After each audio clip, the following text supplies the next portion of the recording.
Assalamualaikum warahmatullahi wabarakatuh.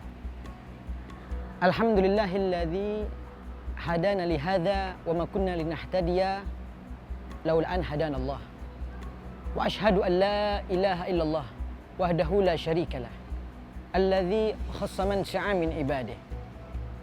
Wa ashhadu anna sayyidana Muhammadan abduhu wa rasuluh. Khassahullahu ta'ala bi jami'i kamalatil ubudiyah.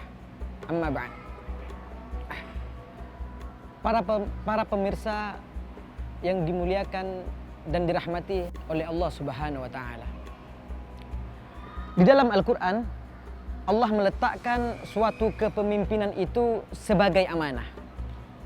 Sehingga jika tidak mampu untuk memikul amanah itu, hendaknya jangan menerima amanah tersebut. Kenapa demikian? Karena kepemimpinan itu kelak di akhirat akan menjadi suatu kehinaan, akan menjadi suatu penyesalan bagi dia yang tidak amanah di dalam kepemimpinannya.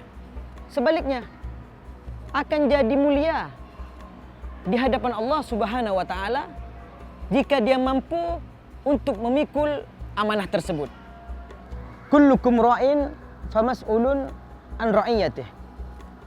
Setiap kalian adalah pemimpin dan akan ditanya tentang apa yang dipimpinnya. Adapun pemimpin rakyat, maka akan ditanya tentang rakyat yang dipimpinnya. Maka jangan sampai kepemimpinan itu diletakkan sebagai sebuah peluang oleh yang memimpin. Jika diletakkan sebagai peluang, maka dia akan diperbudak oleh jabatan tersebut. Namun, jika kepemimpinan itu diletakkan sebagai tanggung jawab, maka dia akan menuntut dirinya mampu atau tidak untuk memimpinnya. Di dalam Al-Quran, Allah tawarkan amanah kepemimpinan ini, kepemimpinan kepada langit, bumi, bahkan gunung. Tapi mereka menolaknya. Karena apa? Karena mereka khawatir akan mengkhianati amanah tersebut. Jauh-jauh hari Rasulullah sallallahu alaihi wasallam sudah menjelaskan mengenai kepemimpinan pada zaman ini. Banyak hadis yang menyebutkan bahwa kelak umat ini akan dipimpin oleh seorang pemimpin yang tidak pandai mengurusi masalah rakyat, alias tidak kompeten di bidangnya. Yang intinya menggambarkan suatu ketidakberhasilan atau kebobrokan kepemimpinan di masa yang akan datang, yakni pada zaman ini ya ikhwani. Kita bisa melihat kisah antara Rasulullah sallallahu alaihi wasallam dan Abu Dzar. Kata Abu Dzar kepada Nabi Muhammad sallallahu alaihi wasallam, "Ya Rasulullah, mengapa tidak engkau angkat saja aku ini menjadi pemimpin?" Setelah itu Rasulullah pegang bahunya Abu Dzar. Beliau katakan, "Innaka dha'ifun wa innaha amanatun." Kamu ini lemah, kata Rasulullah sallallahu alaihi wasallam. Dan ini adalah amanah yang nanti akan dimintai pertanggungjawaban ketika di hari kiamat. Dan jabatan kepemimpinan itu akan menjadi suatu kehinaan dan penyesalan bagi mereka, bagi siapa saja, kecuali bagi mereka yang memikul jabatan tersebut dengan benar dan melaksanakan apa yang sudah diamanahkan kepada mereka. Nah, begitulah Rasulullah sallallahu alaihi wasallam menasehati Abu Dzar yang merasa kuat untuk mengemban amanah itu.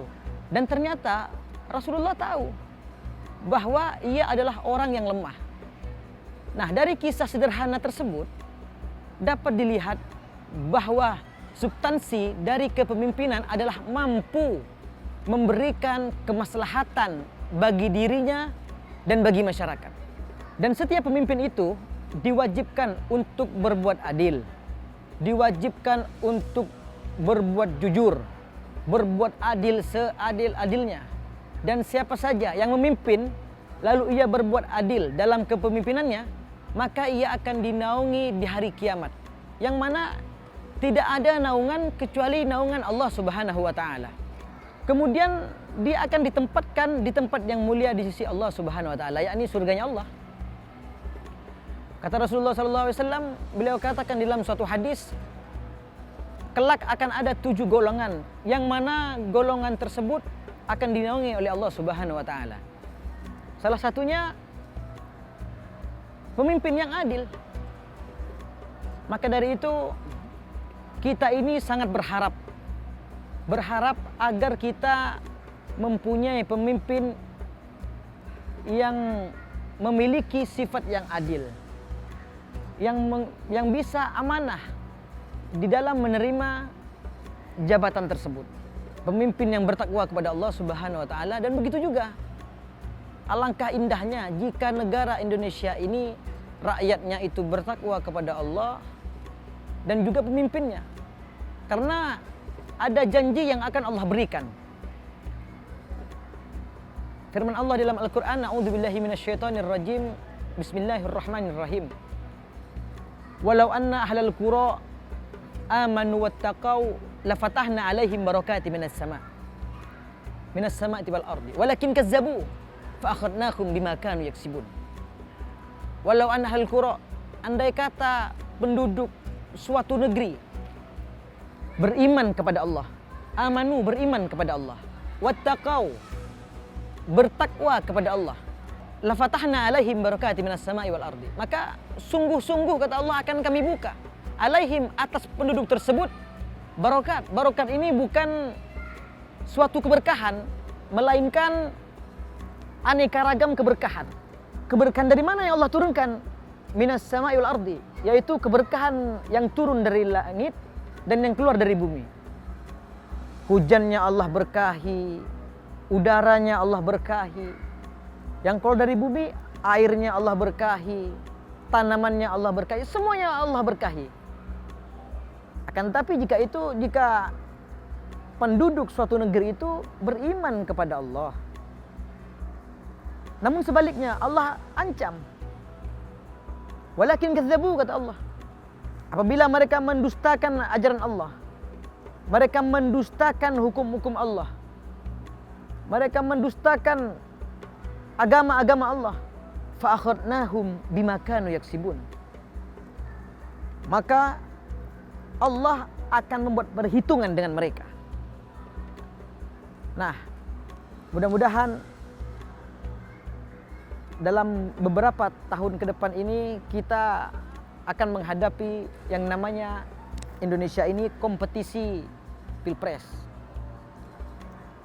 Dan semoga dengan adanya pemimpin yang baru yang kita dukung ini bisa menjadikan negara ini negara yang baldatun thayyibatun wa rabbun ghafur, dan memiliki sifat yang adil, memiliki sifat yang baik, cenderung pro terhadap rakyat. Nah, ini adalah pemimpin yang kita impikan.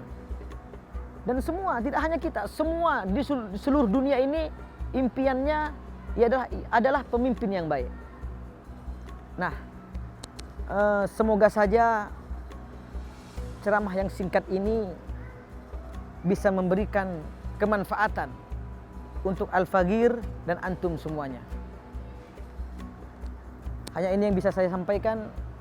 Assalamualaikum warahmatullahi wabarakatuh.